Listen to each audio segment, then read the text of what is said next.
All right, all right. What's up? Good morning, and welcome to another amazing team training. We're going to be talking about something that's super important for each and every one of us as busy professionals, individuals that probably don't get enough of it. We're going to be talking about sleep today.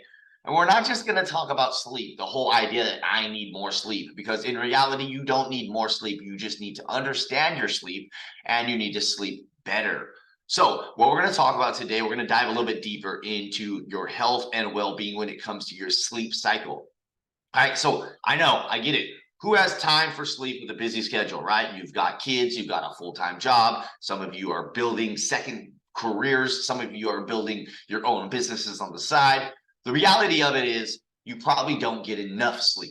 So stick with me for a second while we talk about it, because it's more important for you to understand your sleep cycle, because this is literally going to be a game changer for all things in your life, including your energy levels, your focus, and your overall health. Being able to get the right amount of sleep, not the length of sleep, but the type of sleep and the way we monitor it based upon our sleep cycle. This is going to be the key ingredient to making sure you wake up each and every morning refreshed and ready to go. So I'll give you guys an example when it comes to me and my current sleep pattern. I'm currently running a test on myself, and I'm going to break this down for you guys a little bit more as we go through this training and explain to you how you can run these tests on yourself as well. So I've noticed recently that, generally speaking, although my alarm clock is set for 5 a.m., I wake up between 4:18 and 4:47. Those are kind of the time frames that I'm waking up most mornings to use the restroom. And what I've determined is when I wake up at 4:18 to use the restroom, I get up, I go pee, and then I get back in bed and lay back down until my alarm goes off at 5. I wake up at 5 groggy. And so diving a little bit deeper into sleep and sleep cycles, I've learned a bit more information that I wanted to share with you guys, and how you can make some adjustments to make sure when your alarm goes off, or you naturally wake up in a way that's more beneficial to you and your goals, you're going to wake up prepared for the day. All right. So first, let's understand sleep isn't a luxury. It's a necessity. Okay. We need sleep. It is important that we get sleep, right?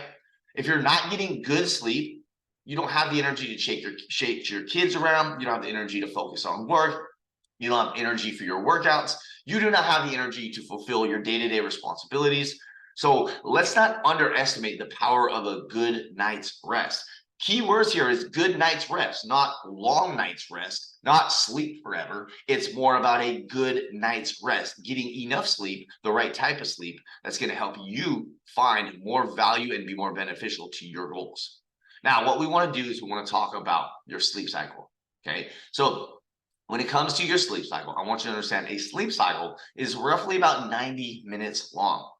So the idea is to complete multiple full cycles each night so that you wake up feeling like you're ready to conquer the day.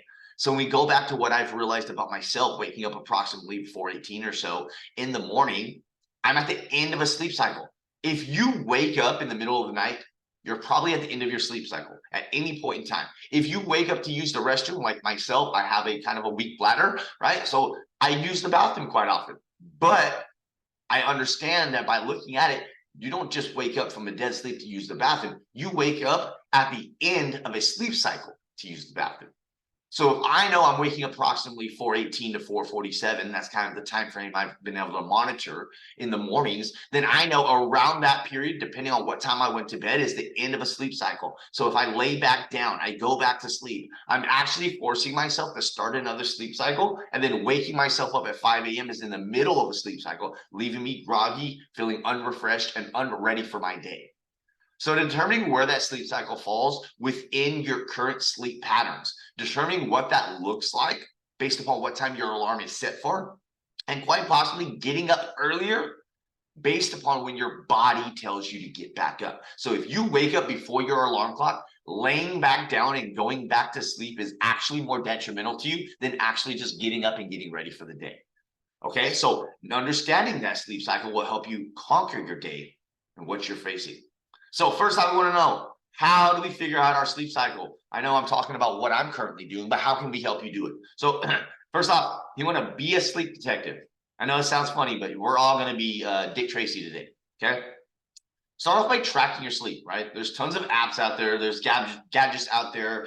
My girlfriend wears this Aura ring. You guys probably all have Apple Watches. I personally don't like wearing jewelry, so I don't have none of those things, but use some method to track your sleep, whether it's a watch, whether it's a ring, whether it's pen and paper, like I like to do. I'm old school.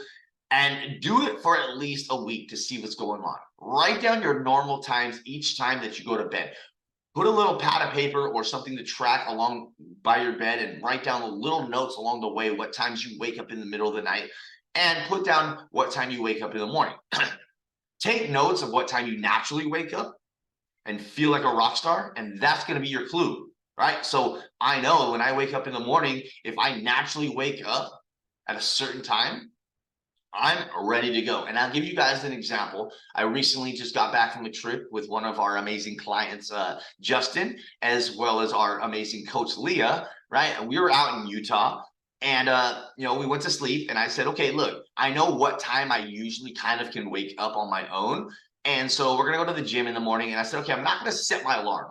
I'm not going to set my alarm. And if I sleep in a little bit, cool, right? Because it is a time zone difference. Well, I woke up feeling so refreshed because I didn't have a set alarm, and I woke up earlier than I would usually wake up, right? And the reason because of that is because I allowed my normal sleep cycles to run their course. And when that sleep cycle woke me up, I looked at the clock and I was like, okay, I got two options. I can go back to sleep until my alarm was my usual wake up time, but I didn't set an alarm that day.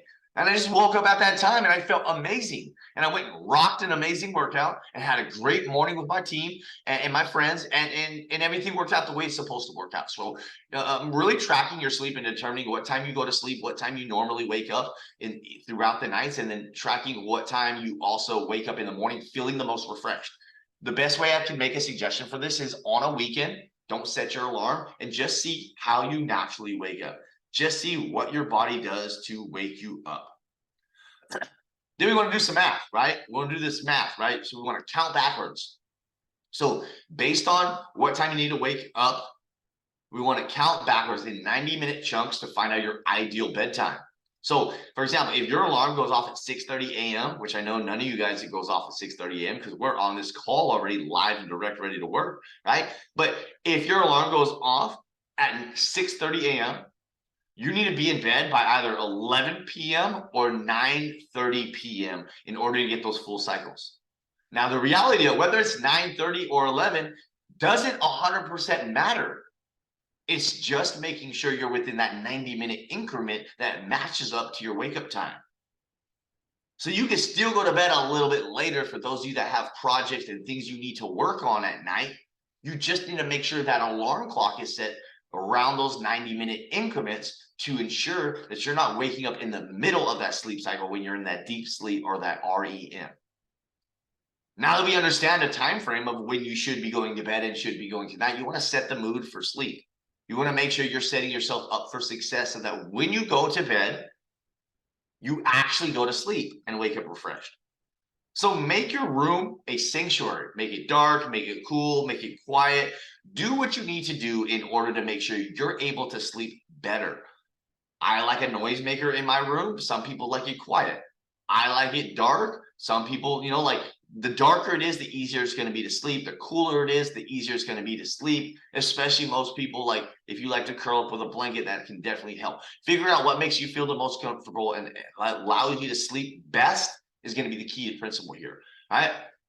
And then I say this so often on so many of our calls, and I'm going to remind you again. Get off those phones, get off those tablets, get off those laptops. Try to cut out your screen time at least 30 minutes before you plan to sleep. I promise you, looking at TikTok at 9:30 at night is not more important than your sleep.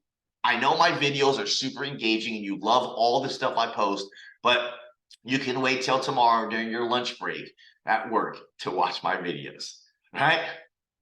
Now, the next thing you want to do is you want to wind down like a pro. And when I say wind down like a pro this means finding those ways, like I just mentioned, to help you go to sleep. Relaxing rituals, such as maybe some light stretching, reading a book, doing some meditation, can help get you into the sleep zone. For me, I like to read a book. I'm constantly on the go all day long. My brain and body is constantly going. So for me, I like to read a non-educational, non-development, non-growth type of book. currently reading these books about this guy named Jack Reacher, who's like this badass army dude that goes around solving, I read all these books when I was in prison, and now I'm reading them again because it takes me away. It gives me an opportunity, and I just lay there and I read till my eyes start to close, and then party's over and I go to sleep, right? And I have a general time frame when I aim to be in bed so I can read my 20 to 30 minutes and go to bed. That being said, want to make sure we're avoiding things that are going to make it difficult for you to sleep. Caffeine and alcohol are horrible ways to drink anything before bed.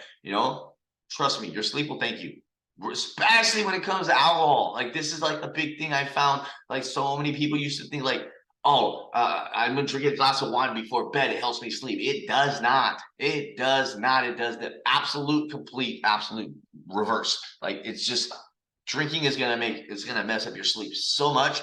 And so will drinking caffeine, right? So make sure you limit your caffeine. I would suggest 30 to an hour or more, depending on how your caffeine intake. Personally, I can drink a cup of coffee in the evening as long as it's not right before bed, but I can drink a cup of coffee before evening and go to bed within a few hours, but make sure you know your body. And then adjust as needed. This is the most important part I want you to understand, is it's okay to adjust as needed, right? So if you're still waking up in the morning groggy, that means you're still waking up somewhere deep within that sleep cycle.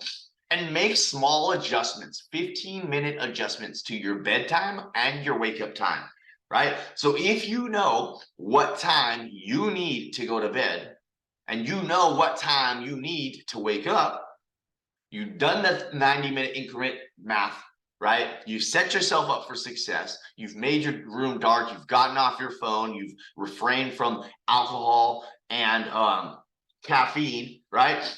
You're doing all these things and you're still waking up groggy in the morning. There might be that little 15-minute tweak you need to make. Maybe your bedtime is not when you actually fall asleep. So then you adjust that. You say, okay, I'm going to go to bed 15 minutes earlier and see if that helps. Or I'm going to go to bed 15 minutes later. Or I'm going to wake up 15 minutes earlier. Or I'm going to wake up 15 minutes later. Determining those small 15-minute tweaks is going to be imperative to ensuring this. What I found is so many people say, I'm going to wake up earlier, and then they wake up 30, 45, even an hour earlier, but they haven't changed what time they've gone to bed. And therefore they force themselves to wake up in the middle of a sleep cycle and then feel groggy and then say, I'm not a morning person, when in reality, you just didn't do it the right way. Everyone can be a morning person, right? The reality of it is, I once was not a successful human being, and now I'm incredibly successful.